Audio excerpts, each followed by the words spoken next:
Hello and welcome to my video for my Totally Techniques online club.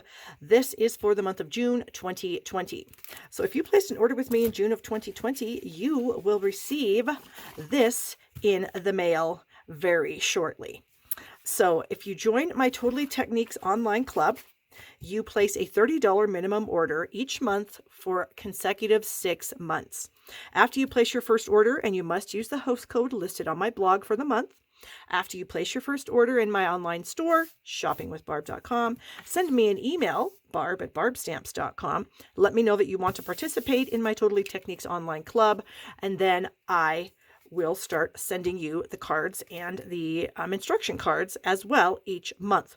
Now, you must do it for 6 consecutive months. At the end of that 6 consecutive months, I will gift you with a $30 gift certificate to purchase anything you want. There is a form that you must fill out and mail or email to me. I will put a link in the description box to that form that gives me your information, or things you'd like to order. You will have to list all of the orders that you placed with me because I'm not going to take the time to go back and look. You need to keep track of your own orders, and then you will list what you want me to order for you with your credit card information, and I will place the order and have it shipped directly to you. So this is the video showing you how to do the water wash technique. So let me get my supplies and we will get started.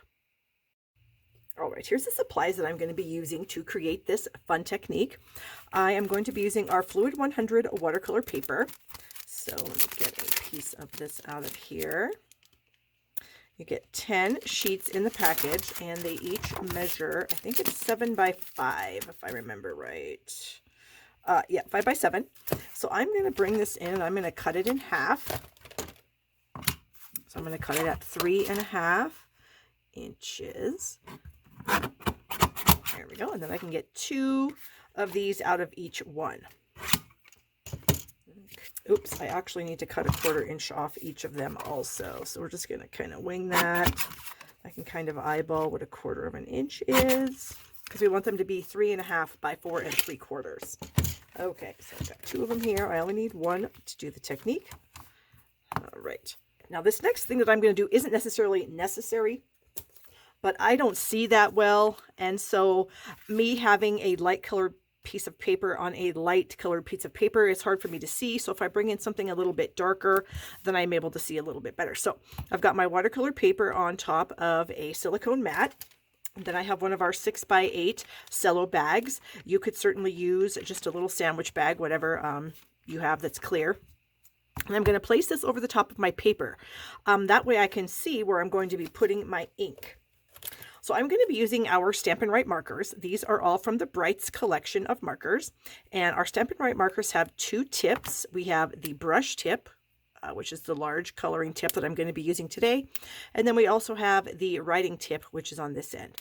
And you will notice that there is a skinny stripe here on the marker and a thicker stripe here. That denotes which end of the marker you would want to, or you would be using. So we're going to use the brush end for all of these. And I am going to start with my Daffodil Delight. And I'm just going to scribble some Daffodil Delight in the center of my cello bag, which is going to be the center of my paper. Okay, so we're just adding some ink there. I'm going to take my Granny Apple Green, and I'm going to put that down here towards the bottom. And the amount of ink and everything, your designs are going to be different each time you do it, just, based on the amount of ink you get on the bag and the amount of water you use. So that's what's really cool about the technique, is not every one of them are the same. And then my Melon Mambo up here at the top. Okay, got that done. So I'm going to go ahead and set the bag aside. And then I'm going to bring in my water painters. These are new to our catalog this year, and they are a set of 3. There's a fine tip, a medium tip, and a thick watercolor wash tip. So we've got the fine tip here. You can see that is a pretty fine little tip. The medium tip, which would be for coloring in a little bit larger areas. And then, of course, we have the watercolor wash brush tip, which is the very thick, large one. So we're going to be using this one today. And I think that these are only like $12 for the set of 3. So it does mark, there is a little notation here. It says push on the side. So I'm going to do that to squeeze out some water. You can see I've got some water coming out. So I'm just going to brush that into the paper, kind of keeping in those same constraints of where I had the water or the ink. So I'm not putting it on the entire sheet of paper. I'm just adding it to the center and then pushing it out towards the edges. So I'm trying to leave in maybe about a ½ inch or so. And of course it's watercolor and it's water, so it's going to do what it wants. So then I'm going to flip my bag over so that my ink is down, and I'm going to place that onto my paper, and I'm going to kind of press all the ink into place. Okay, and then I'm going to release that, and then I'm going to start wiggling the ink around, kind of moving it a little bit to kind of get a nice even look. And you're going to allow this to dry. But if you have a heat tool, you can kind of manipulate how it does dry. You can see I can force the water around with my heat tool where I might want it to go. Whoop.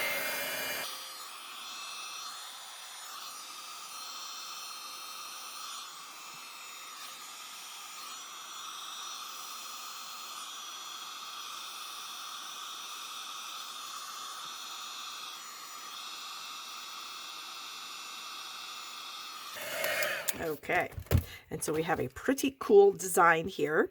And then when you are done with your bag, you can simply get a paper towel and clean it off.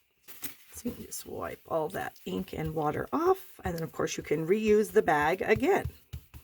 Okay, which we will go ahead and do on our next piece of paper. So we're going to lay that down. We're going to do the same thing again. See what we get this time. I think I'm going to do a little bit more yellow this time, since the green and the pink kind of took over. And we'll see what happens. Again, I'm just trying to contain the ink within the center of where the paper is here. And there we go. Okay. We're going to do the same thing again. We're going to squeeze the brush. Get some water out here. We want to make sure we get plenty of water on here so that the ink can flow around nicely. Okay. And then we're going to flip the bag over again, and we're going to press it down. Get all that ink transferred off. And there we have it again. And we can take the heat tool again, and we can push that ink around.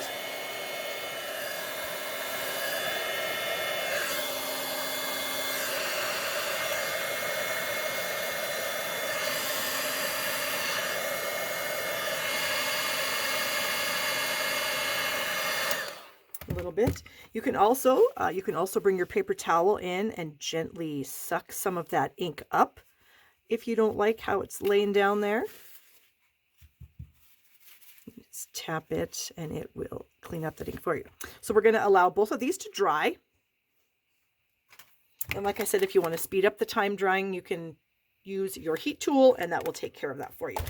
And again, we will just bring our little cello bag in here, and I will wipe all the ink and water off of it with my paper towel, and then we can get all of this out of the way.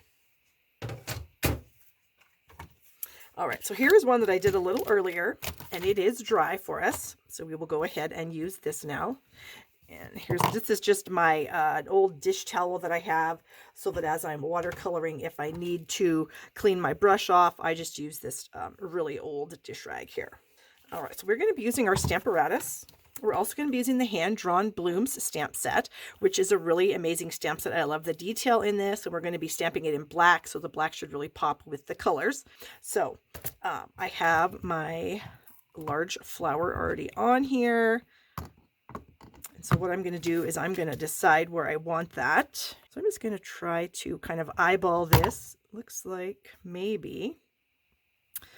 So then I'm going to bring my magnets in and tack that down. So I'm using the lines on the paper, or on the Stamparatus. Now my magnet broke, so I've got a little piece there.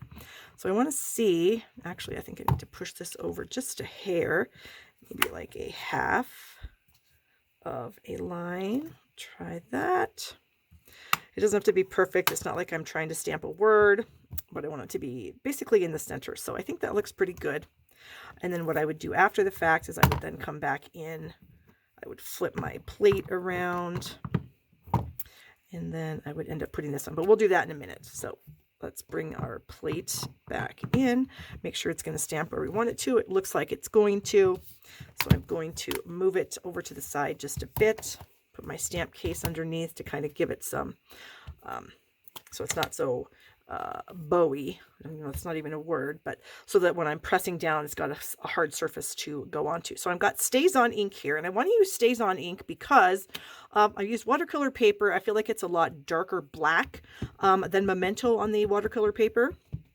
And the reason I'm using my Stamparatus is because watercolor paper is a little bit thicker, it's very porous, and I feel like I don't always get a nice impression the first time, and using the Stamparatus will allow me to stamp it again if I need to.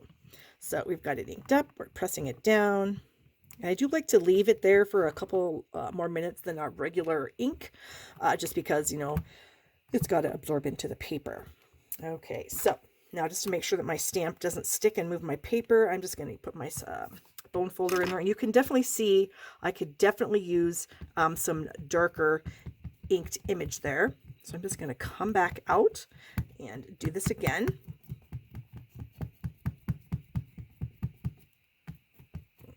Okay. And we will press all the way around the image. Okay. Lift that up, and that does look a lot better. So now we can flip this around.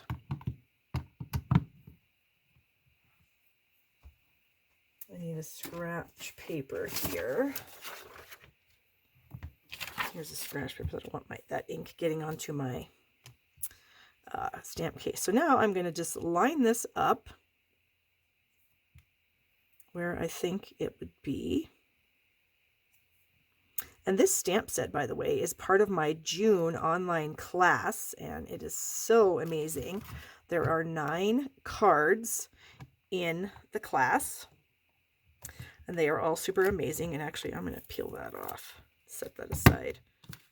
And the class is only $20. Or if you want a pre-cut cardstock kit, it's $35, and I will have the links down below this video. Speaking of the video, if you're enjoying it so far, please give it a thumbs up. Subscribe to my channel right down here in the corner to be notified when I upload new videos. And be sure to hit that notification bell so that the notifications do come through. YouTube has been known to not notify you, even if you're subscribed to my channel. So click that notification bell, and we will see how this works. Slide my bone folder in there again to pick that up. Ooh, I think that's pretty good. Maybe just a little more just because we can. Press that down. Lift that up, and it is done. So we will move the magnets out of the way. And I'll go ahead and close my Stamparatus and get that out of the way here. Close my ink so I don't make a mess. And then I have brought in a couple pieces of cardstock. So this is 3.5 by 4 3/4. I do have another piece of Granny Apple Green here that is about 3 5/8 by 4 7/8. Then I'm going to mount that to a Melon Mambo card base. And now when I use watercolor paper, and it's dried and everything, it tends to bow a little bit. And so I definitely like to use liquid glue when I'm gluing watercolor paper. So I try to get it right to the edges. I've got a pretty small bead of glue here. Hopefully it won't come squirting out all over the place. And we will go ahead and add that to our layer of Granny Apple Green.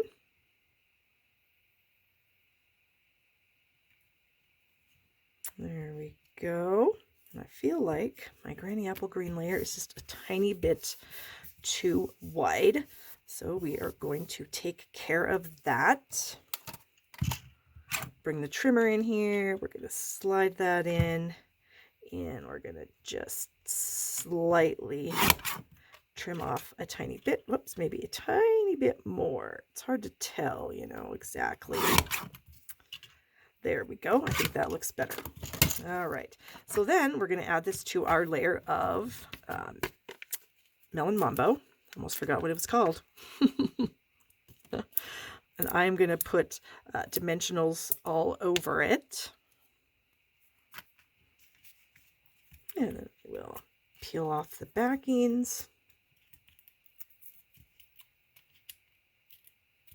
Okay.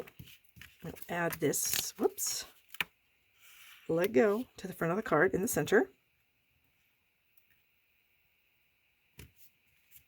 There we go. Press that into place. That is super cute. And then I just want to add a bow. I like there's a black bow that's on the stamp, but I kind of like to add my own bow too. And I thought maybe the Daffodil Delight ruched ribbon would be the perfect adder for this card. So we're just going to tie a bow.